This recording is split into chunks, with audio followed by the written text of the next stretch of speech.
Canon on Friday launched the 5D Mark IV camera in India. This is a pricey camera, part of Canon full-frame range. It also replaces the venerable 5D Mark II, which was launched in 2012.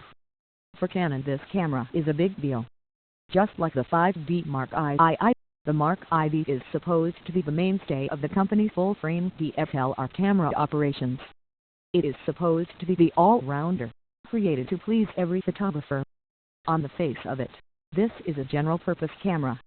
But its hardware clearly indicates with the Mark IV, Canon clearly wants to target the wedding shooters as well as enthusiastic travelers who want a snapper capable of clicking lions and leopards on a safari. If you need an advanced camera, the 5D Mark IV is the one to buy. That is what Canon will tell you. But is it true? More or less, and I will have more to say about it once I have spent some time with it, but there are conditions attached. The Mark IV is not your regular camera and it is not for everyone. But before we talk about that, a quick recap of key specifications. New 30.4 megapixel full-frame sensor with native ISO range of 132,000 4K video at 30p or 24p, dual pixel CMOS AF for smooth autofocus during video or lit view shooting, LCD monitor with touch screen, up to 7 fps continuous shooting speed, DIGIC 6 Plus image processor, 61 AF points with 41 cross points, 150,000 pixel RGB plus IR metering sensor, WI-FI, NFC and GPS. So, now that you know the specs, let me explain who should consider the 5D Mark IV and who should not. Consider the 5D Mark IV if you are already a Canon shooter and has a 5D series camera.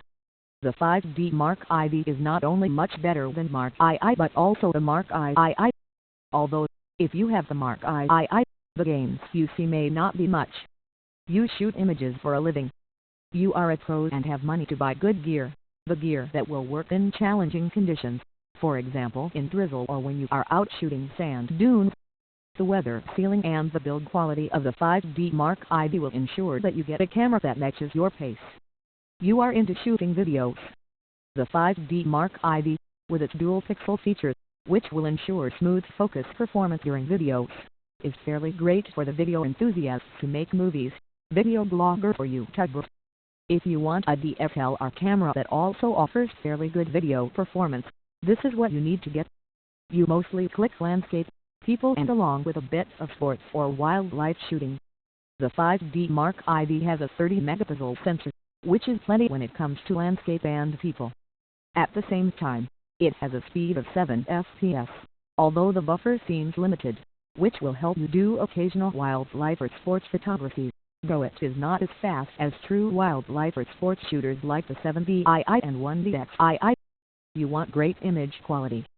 The full-frame sensor means you won't find the image quality lacking in any way when you put the 5D Mark IV to use. In fact, if you can't click great pictures with the 5D Mark IV, you won't be able to click with them with anything else. You don't mind carrying a big and bulky camera. The 5D Mark IV is large and the lenses that work with it are large.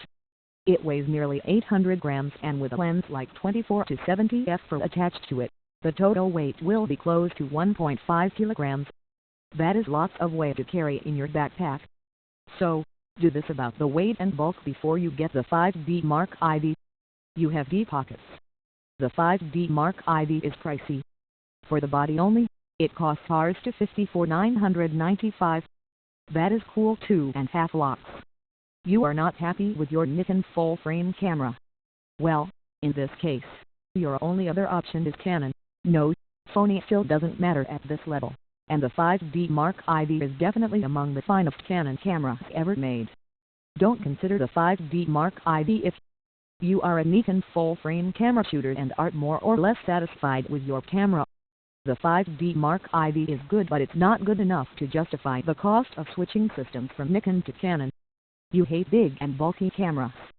You just want a fun camera to click everyday images. Pro tip: get the Sony RX IV for your needs.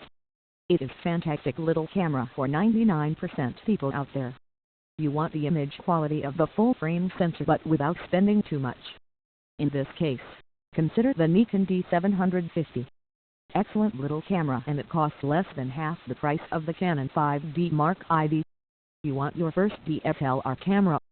Get an entry-level DSLR camera, figure out what you want to shoot, wildlife or landscape, etc., and then decide where you want to go. You are a beginner but want absolute best. Even in this case, don't consider the 5D Mark IV. Even if you want a full-frame shooter as your first camera and have money to invest in this system, go for either Nikon D750 or Canon 6D.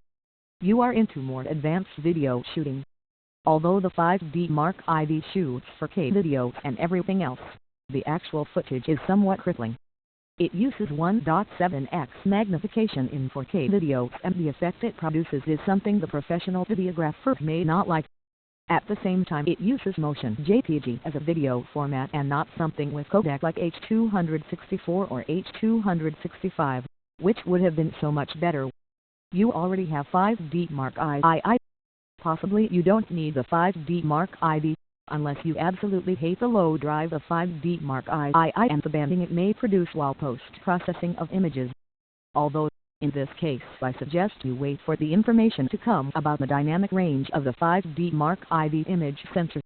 You are mainly into sports or wildlife shooting. For wildlife shooting go for the Canon 7D II or Nikon D500. If you are a pro, then you obviously know what you need. But just to repeat, your friends will be 1DX II or D5.